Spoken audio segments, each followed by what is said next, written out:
السلام علیکم ورحمۃ اللہ وبرکاتہ۔ رب اشرح لی صدری ویسر لی امری واحلل عقدۃ من لسانی یفقہوا قولی۔ رب زدنی علما، اللہم فقہنا فی الدین، اللہم توفیقی الا باللہ، اللہم انی اسألک علما نافعا ورزقا طیبا وعملا متقبلا۔ اللہم الہمنی رشدی واعذنی من شر نفسی، آمین الہی آمین۔ اللہم صلی علی محمد وعلی آل محمد کما صلیت علی ابراہیم وعلی آل ابراہیم انک حمید مجید۔ اللہم بارک علی محمد وعلی آل محمد کما بارکت علی ابراہیم وعلی آل ابراہیم انک حمید مجید۔ اللہ تعالیٰ نے اس کائنات کو، دنیا کو، اس مخلوق کو، آسمان، زمین، پہاڑوں، پانی، درخت، سب کو ہزاروں سال پہلے بنایا تھا، لیکن انسانی مخلوق کی ابتدا آدم علیہ السلام سے ہوئی۔ اس انسانی مخلوق، بشر، حضرت آدم علیہ السلام سے ہوئی، اس لیے ان کو انسان اول اور ابو البشر کہا جاتا ہے۔ اور اللہ نے انسانی مخلوق کو پھلتا پھولتا اور نسل کو بڑھانے کے لیے اسی کی پسلی سے بی بی حوا کو بنایا۔ بی بی حوا جو حضرت آدم علیہ السلام کی زوج بنی، ان کی تخلیق حضرت آدم علیہ السلام سے ہوئی۔ اب زوج بنانے کا مقصد ایک تو نسل کو بڑھانا تھا، دوسرا انسان کا سکون حاصل کرنا، کہ انسان جس طرح میاں بیوی بنتا ہے تو سب سے زیادہ جو سکون ہوتا ہے، اطمینان، سکون حاصل ہوتا ہے، ایک مرد کو اپنی بیوی سے ہوتا ہے۔ اور جو یہ قرب کے بغیر ممکن نہیں تھا کہ ان کی شادی ہو جائے۔ ایک جنس اپنے ہی ہم جنس سے صحیح معنوں میں مانوس اور قریب ہو سکتی ہے، جو سکون حاصل کرنے کے لیے ضروری ہے۔ دوسرے مقام پر، ایک مقام پر اللہ تعالیٰ نے یہ بھی فرمایا کہ وَمِنْ آيَاتِهِ أَنْ خَلَقَ لَكُم مِّنْ أَنفُسِكُمْ أَزْوَاجًا لِتَسْكُنُوا إِلَيْهَا وَجَعَلَ بَيْنَكُم مَّوَدَّةً وَرَحْمَةً۔ سورۃ روم 21۔ اللہ کی نشانیوں میں سے یہ بھی نشانی ہے کہ تمہارے لیے تمہیں میں سے یا تمہاری جنس میں سے جوڑے پیدا کیے تاکہ تم ان سے سکون حاصل کرو، اور تمہارے درمیان اس نے پیار و محبت رکھ دی، یعنی اللہ تعالیٰ نے مرد اور عورت دونوں کے اندر ایک دوسرے کے لیے جو جذبات اور کشش رکھی ہے، فطرت کے یہ تقاضے وہ جوڑا بن کر پورا کرتے ہیں اور ایک دوسرے سے قرب و انس حاصل کرتے ہیں۔ تو آج ہم اس سلسلے میں مزید بھی پڑھیں گے۔ بارک اللہ فی۔ آج اس قسم کی آیتیں آئیں گی۔ پہلے تجوید اسٹارٹ کر رہے ہیں۔ ہماری صورت ہماری الاعراف ہے، آیت ہماری 189۔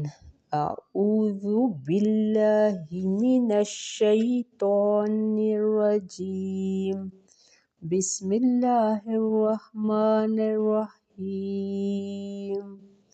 هو الذی خلقکم من نفس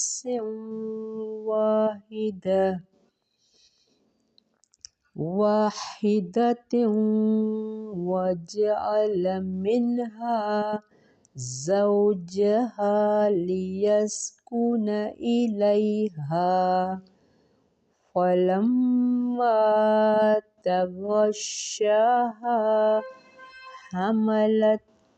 حملا خفيفا فمرت به فلما أثقلت دعوا الله ربهما لئن آتيتنا صالحا لنكونن من الشاكرين فلما آتاهما صالحا جعلا له شركاء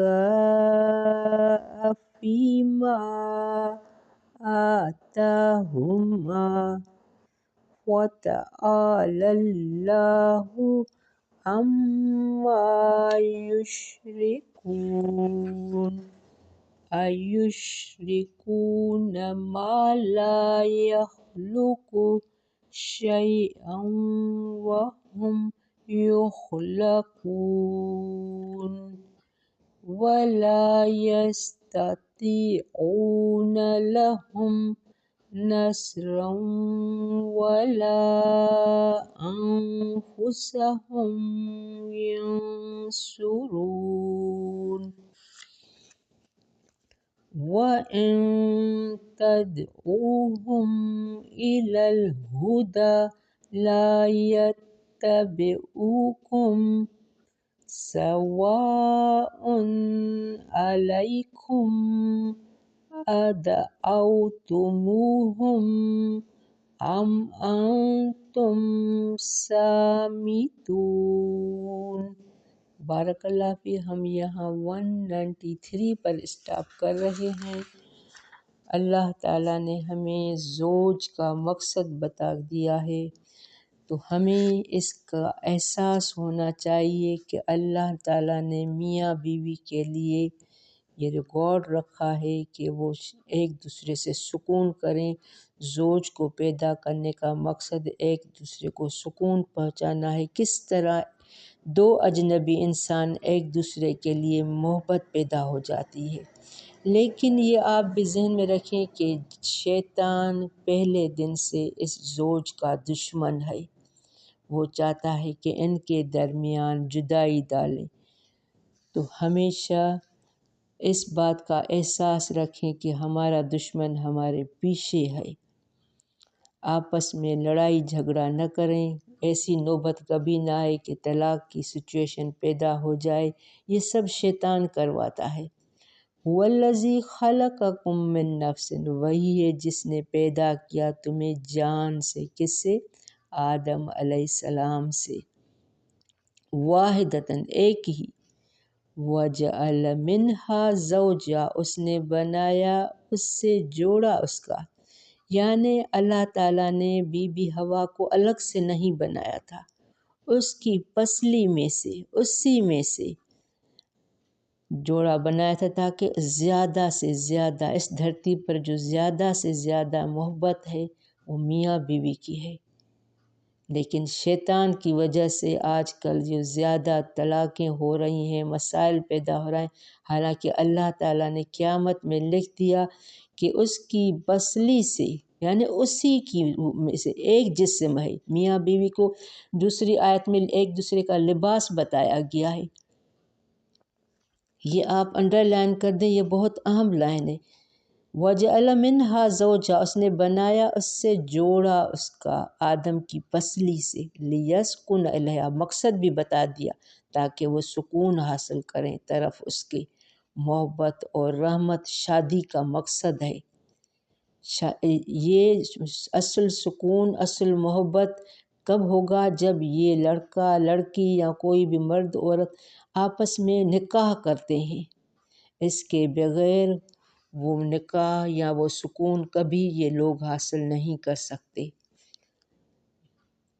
زوج میں جب نکاح ہوگا تو یہ سکون ہوگا۔ فَلَمَّا تَغَشَّاهَا، اس نے ڈھانپ لیا اسے۔ یہاں گشا کی معنی ہے وہ مرد عورت سے جب ہم بستری کرتا ہے۔ آدم علیہ السلام اور بی بی حوا کی بات ہو رہی ہے۔ گشاہا اس نے ڈھانپا، ڈھانپا معنی یہاں تفسیر میں ہم بستری۔ فلما تغشاہا پھر جب اس نے ڈھانپ لیا اسے، حملت اس نے اٹھا لیا، حملن بوجھ، خفیفن ہلکا، فمرت بھی پس وہ چلتی رہی ساتھ اس کے۔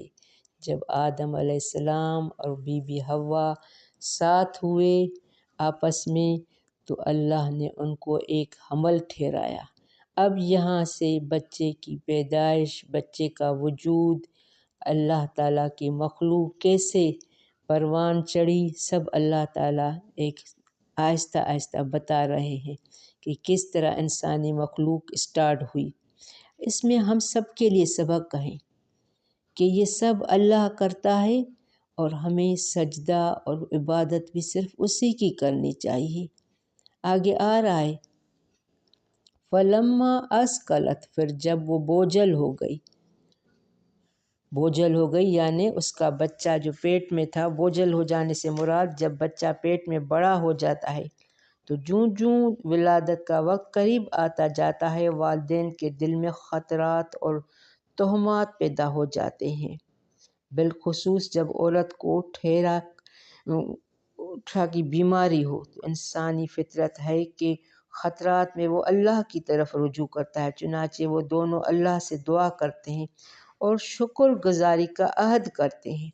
آگے آ رہا ہے فلما اسقلت دعوا پھر جب وہ بوجھل ہو گئے دونوں نے دعا کی، دعوا اللہ دونوں نے دعا کی اللہ سے، اور ربہما جو رب ہے ان دونوں کا، لئن آتیتنا البتہ اگر دے دیا تو نے ہمیں صالحن، صالحن کی مراد صحیح سلامت، کوئی بیماری نہ ہو، کوئی عیب نہ ہو، اگر دے دیا تم نے ہمیں کوئی صحیح سلامت بچہ، لنکونن من الشاکرین البتہ ہم ضرور ہو جائیں گے شکر گزار کرنے والوں میں۔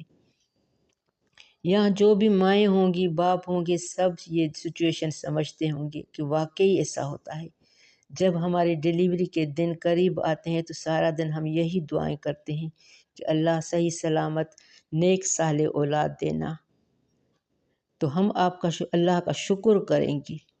فلما آتاہما تو جب اس نے دیا ان دونوں کو صالحن صحیح سلامت نیک صالح، کوئی بیماری کوئی عیب نہ تھا، جعل ان دونوں نے بنا لیے لہو شرکا اس کے لیے شریک، فیما آتاہما اس میں سے جو اس نے دیا انہیں، یعنی اب ان کو بچہ پیدا ہو گیا صحیح سلامت نیک، اب وہ کیا کر رہے ہیں، تعویلیں کر رہے ہیں۔ شریک قرار دینے سے مراد یا تو کہ بچے کا ایسا نام رکھنا جیسے پیر بخش ہو، اللہ دیتا مانا اللہ نے دیا ہے، جس سے یہ ظاہر ہوتا ہے کہ یہ بچہ فلاں بزرگ فلاں پیر نعوذ باللہ نظر کرم کا نتیجہ ہے، یا پھر اپنے اس عقیدے کا اظہار کر کے کہ ہم فلاں بزرگ یا فلاں قبر پر گئے تھے جس کے نتیجے میں یہ بچہ پیدا ہوا، یا کسی مردہ کے نام کی نظر نیاز دیکھ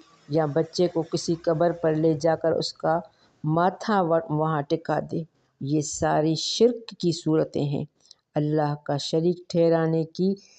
یہ جو بدقسمت آج کل مسلمان میں، ہمارے ہاں تو علم آ چکا ہے لیکن یہ جو غریب ہیں جاہل ہیں آج بھی ان کے ہاں یہی ہے کہ جب بیٹا پیدا ہوتا ہے تو منتیں وہاں کسی بزرگ کے پاس جا کے لے کر جاتے ہیں۔ اللہ نے جب آپ کو صحیح سلام تو اللہ کا گھر بیٹھے شکر ادا کر، یہاں لنکونن من الشاکرین البتہ ہم ضرور جائیں گے شکر کروانا۔ فلما آتاہما صالحا تو جب اس نے دیا ان دونوں کو صحیح سلامت، جعل لہ شرکا انہوں دونوں نے بنا لیے اس کے لیے شریک اس میں سے جو اس نے دیا انہیں۔ فتعال اللہ بس بلند تر ہے اللہ، اما یشرکون اللہ اس سے جو وہ شریک ٹھہراتے ہیں۔ یہ ان لوگوں کی طرف اشارہ ہے جو بچے کی پیدائش کے بعد سمجھتے ہیں کہ بچہ فلاں بزرگ کی دعا سے پیدا ہوا۔ ہاں یہ جو بزرگ ہیں یہ اللہ کے ولی ہیں، دوست ہیں، لیکن وہ بھی اللہ سے مانگتے ہیں تو ہمیں ڈائریکٹ اللہ سے ہی مانگنا چاہیے۔ ایشرکون ما لا یخلق، کیا وہ شریک ٹھہراتے ہیں ان کو جو لا یخلق شیئا، نہیں وہ پیدا کر سکتے کچھ بھی، وہم یخلقون، اور وہ پیدا کیے جاتے ہیں۔ اللہ نے یہاں کیا کہا کہ یہ جو بزرگ سوئے ہوئے ہیں قبروں میں، یہ ایک مکھی بھی نہیں پیدا کرتے، یہ اللہ کی مخلوق ہیں۔ یہ اپنی مدد نہیں کر سکتے تو کسی دوسرے کی مدد کیا کریں گے؟ اس کو اللہ نے پیدا کیا ہے، تم ڈائریکٹ اللہ سے مانگو۔ وہم یخلقون، اور وہ پیدا کیے جاتے ہیں۔ ولا یستطیعون، اور نہیں وہ استطاعت رکھتے، لہم ان کے لیے، نصرا ولا کسی مدد کی، ولا انفسہم ینصرون، اور نہ وہ اپنے نفسوں کی مدد کر سکتے ہیں۔ اس میں ہم سب کے لیے بڑا سبق ہے کہ ہم کسی مزار پر جا کے کوئی سوال نہ کریں۔ یہ آیت اس بات کی دلیل ہے کہ وہ کوئی طاقت نہیں رکھتے۔ قرآن خود کہہ رہا ہے، اللہ ہمیں یہاں بتا رہا ہے کہ وہ کسی بات کی طاقت نہیں رکھتے اور ان کے لیے کسی مدد کی، اور نہ وہ اپنے نفسوں کی مدد کر سکتے ہیں۔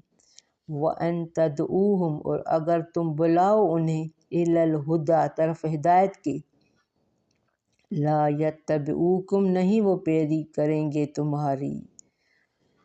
توحید کی طرف، اللہ کی طرف اشارہ ہے۔ اگر یہ بات ویسے ان بتوں کی طرف بھی ہے جو انہوں نے بت بنا کے ان کی پوجا کرتے تھے، آج بھی کرتے ہیں، تو ان سے سوال کرتے تھے، ان سے مانگتے تھے۔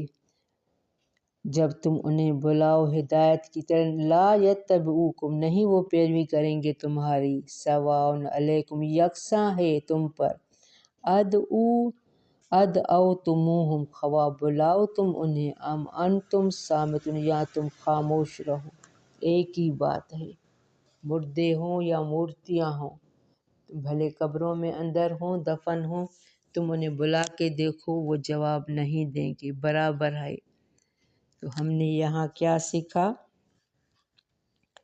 یعنی تمہاری بتلائی ہوئی بات پر عمل نہیں کریں گے، تم بھلے انہیں بلا کے دیکھو۔ تو ہمیں صرف اللہ سے مانگنا چاہیے، اللہ کے سوا کوئی عبادت کا مستحق نہیں۔ پکار کے دیکھو، اور ویسے پکارنے کے لیے اللہ کے 99 نام، خوبصورت نام، ان کے ساتھ اس سے پہلے ہم پڑھ چکے ہیں کہ اللہ کو اللہ کے ناموں کے ساتھ پکارو، تمہاری دعائیں بھی قبول ہوں گی، تمہارے مسئلے بھی حل ہوں گے، دل کو قرار بھی آئے گا۔ بارک اللہ فی ربنا تقبل منا انک انت السمیع العلیم وتب علینا انک انت التواب الرحیم۔ السلام علیکم ورحمۃ اللہ وبرکاتہ۔